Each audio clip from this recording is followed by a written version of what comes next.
Cube Radio. Salut, c'est Charles Dran avec l'équipe dans 5 minutes. On s'intéresse aux sciences, à l'histoire et à l'actualité. Aujourd'hui, on parle de nœud. Le nœud marin, bien sûr, et plus précisément l'unité de mesure de vitesse des bateaux en nœud. Le matelot navigue sur les flots sur un petit navire voguant à une vitesse de 20 nœuds, par exemple. C'est pittoresque, mais à part les vieux lots de mer, personne ne comprend vraiment ce que ça veut dire. 20 nœuds, c'est quoi ça? Qu'est-ce que ça représente? Un nœud, c'est quelle vitesse? Et surtout, d'où ça vient? Pourquoi on parle en nœuds alors qu'il existe déjà des kilomètres-heure ou des milles par heure que tout le monde connaît bien? Vous allez voir que la raison principale, c'est parce que la Terre est ronde. Voici Baptiste Zapirin. Une vitesse de 1 nœud, ça correspond à 1 mille marins par heure, c'est-à-dire 1852 mètres par heure. Oui, donc 1,85 km/h ou encore 1,15 miles par heure. Bref, vu comme ça, c'est pas pratique du tout, c'est pas un chiffre rond, ça correspond à rien. Mais évidemment, ce n'est pas arrivé par hasard. Alors on va voir ça dans l'ordre. Déjà, pourquoi on dit un nœud ? Alors ça, c'est une vieille expression de marin qui est restée. Bien avant nos navires modernes, équipés de capteurs électroniques, les navigateurs avaient l'habitude de mesurer la vitesse de leur bateau avec les moyens du bord.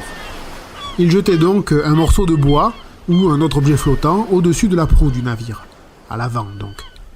Et puis, pendant que le bateau avançait, ils comptaient le temps écoulé avant que la poupe du navire, l'arrière donc, rejoigne et dépasse le morceau de bois. À la fin du XVIe siècle, on a un peu uniformisé la mesure. Pour mesurer la distance parcourue, les marins ont attaché des nœuds sur la corde à intervalles réguliers d'environ 15 mètres. On laissait s'écouler un sablier pendant environ 30 secondes, et à la fin, on remontait la corde et on comptait combien de nœuds avaient rejoint la mer. Plus il y avait de nœuds mouillés, et plus le bateau allait vite, évidemment. En convertissant les 30 secondes du sablier en heures, on pouvait donc compter virtuellement la longueur virtuelle d'une corde tombée à l'eau pendant 1 heure et calculer donc la vitesse du bateau. Le mot nœud est resté, mais pour indiquer finalement une vitesse de 1852 mètres à l'heure. Mais alors, pourquoi un tel chiffre ? C'est parce qu'en fait, ce chiffre a bien un intérêt. Le mille marin, ou mille nautique, 1852 mètres donc, ça correspond à 1 minute de l'arc de la circonférence de la Terre. Alors ok, ça va un peu vite, alors on va reprendre à zéro. Commençons par un fait, la Terre est ronde. Ça fait 2500 ans que les savants le disent. Des navigateurs, justement, l'ont aussi prouvé. Eh bien, notre planète a une circonférence d'un peu plus de 40 000 km. C'est-à-dire que si on coupe la boule terrestre en deux, chaque moitié présente une face en forme de cercle, dont le tour fait 40 000 km. Comme c'est un rond, on peut diviser cette circonférence en 360 degrés, ou arcs. Et chaque degré, ou arc, se divise à son tour en 60 minutes. Et ben voilà, un mille marin correspond à cette minute-là, un 60e de degré de circonférence de la Terre. 1852 mètres, exactement. Ça a l'air abstrait, mais en fait c'est très utile en navigation, puisque un capitaine annonce la position de son navire en indiquant la latitude et la longitude, qui sont des angles par rapport aux axes de la Terre. La latitude donne un angle par rapport à un plan situé le long de l'équateur, qui permet donc de donner sa position nord-sud, et la longitude donne un angle par rapport à l'axe des pôles, donc pour se situer d'ouest en est.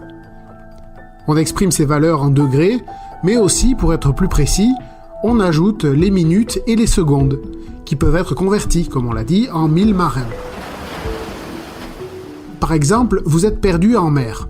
Sale tempête et vous avez perdu votre carte. Vous annoncez par radio vos coordonnées, latitude de 49 degrés, 32 minutes et 19 secondes nord, longitude de 63 degrés, 14 minutes et 43 secondes ouest.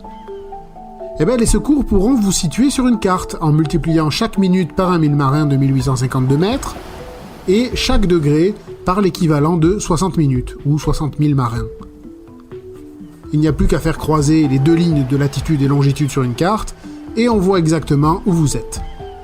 D'ailleurs, à ces coordonnées, terre droit devant, vous arrivez sur l'île d'Anticosti. Et oui, Anticosti, on ne peut pas la manquer.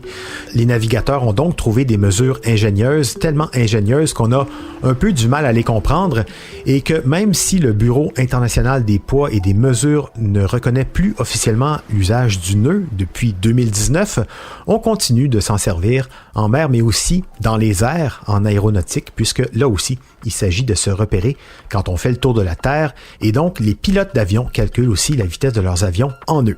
Merci Baptiste Zapirin, c'était en 5 minutes.